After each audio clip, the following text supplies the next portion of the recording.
Hello there, my fellow zombie slayers. What's up? It's Robbie here with Open World Games, and we've got a State of Decay 2 info blowout, all new details about the map size. We're also talking about how single player and multiplayer work together, crossplay, bunch of details about the progression system, RPG stuff. So much good stuff to go over.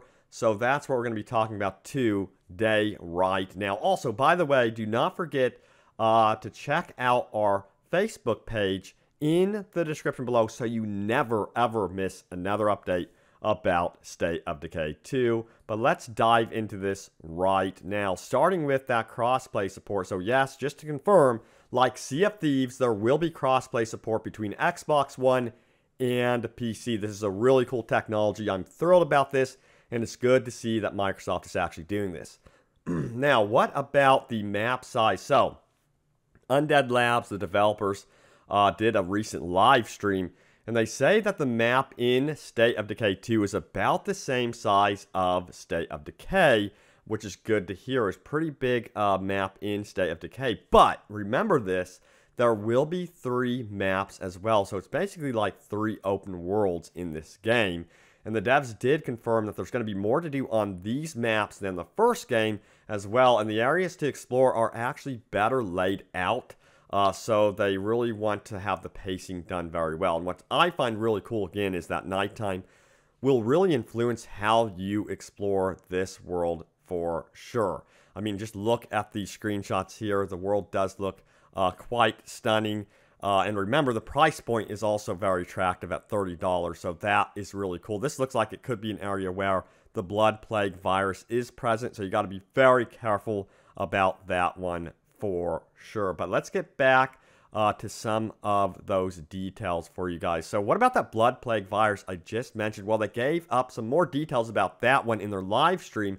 They said there will be a meter above your map that gradually fills up as you get attacked by blood plague zombies, and once it is full, then you become infected. Now this meter will be replaced by another meter which will begin draining. This will represent you dying, basically. Once that meter drains, you are screwed. You turn into a blood plague zombie and you attack your friends and everyone around you, and then that's basically permadeath for that character, and you have to start with a new character. So you don't want to get infected, but how in the world do you cure yourself? How do you find blood plague samples? Well, they offered more details about that as well. So you can't simply consume blood plague samples. You'll find them in the world, of course. You must have a base that is properly set up to create a blood plague cure. So that's something you're going to have to remember. You just can't, like, use the sample you grab. You have to be set up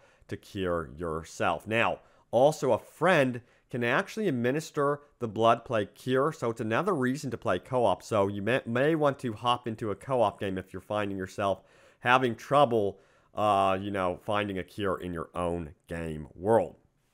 Now, one thing that was really cool to note during the Undead Labs live stream, which, by the way, I am going to include a description to that, a link in the description to that, so check that out. But it is an hour long. I wanted to condense it down for you guys. But a neat feature is the color-coded player icons in co-op. So this is great so that each player can place their own waypoints, and you know whose waypoint is whose on the map. So, for example, player 1 would be the color green, player 2 would be purple or something, and you could see who's placing what waypoint and really have more of an understanding of what's going on in your map space. Now, also, you can unlock new special attacks as you play with your character. So you won't just be, using one melee attack in this game, of course. There's going to be multiple variation of special attacks. But they did go on to say this: each character has a unique personality in the game and will also be given unique special attacks as well. So, character from character won't be the same. The system is going to be more advanced and fleshed out than the first State of Decay. So that's also very exciting. Now, a lot of the features that are loved from Breakdown, you may remember the Breakdown DLC from the first State of Decay, and if you don't worry, I'll tell you what it is in just a moment. But a lot of the features that are loved from that DLC have made their way into State of Decay 2. They really built this game around the fact that players really enjoyed that Breakdown DLC, and in Breakdown, no storyline exists if you don't know. The only goal is to really survive for as long as possible. Now, when resources become depleted, players will be given the choice to advance to the next level using an RV, which they must previously locate, repair, and refuel. Only 6 people can be chosen, and then all levels are set in Trumbell Valley, and all are reset in Trumbell Valley, and all the locations are the same. However, the map reverts to unexplored, containers become unlooted, and the zombies get more dangerous. So as you can see, it's really about replaying the game once you basically finish it. So that is really cool to see that they are tapping into that with State of Decay 2. Now, they did say this about the influence from the Breakdown DLC, that you won't be expecting to see the hero characters from the Breakdown DLC, that hero mechanic return. So just keep that in mind. Now, here's some more details about single player and multiplayer and how those mechanics work. So when you go from single player to multiplayer, you bring one of your characters from your world into your friend's world. Whatever kit you have on your character in single player will carry over into multiplayer. Now, there's also no offline simulation for those of you who are wondering. So if you're worried about your character dying when you leave the game or when your console's off, that's not going to be happening in this game. It's not that type of game. Now, what about accessing the supply locker in another player's world? You only have access to your supply locker in another player's world. You cannot steal their stuff. However, you can donate items to one another, and it will carry over into your single player. So more incentive to really hop onto co-op and help others out, because they're also helping you in your single player world in a way. Now, difficulty does not scale based on how many players are in your world. The difficulty scales based on the growth of your base and also how many blood plague viruses and hearts you have destroyed. So as you clear out infestations and grow your community, expect the base to be harder to manage, and you'll definitely want help from your buddies later on in your journey.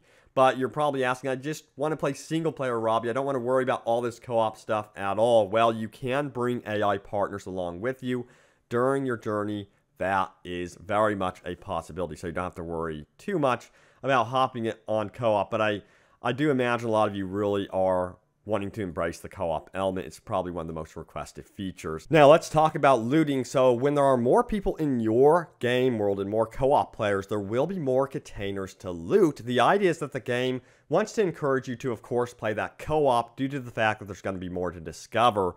Containers will be color-coded based on your player color. Again, this is really a cool feature. So player 1 might be green. He'll want to loot the green containers and so on. Now, trunk space for cars and vehicles is dependent on the size of the vehicle, by the way.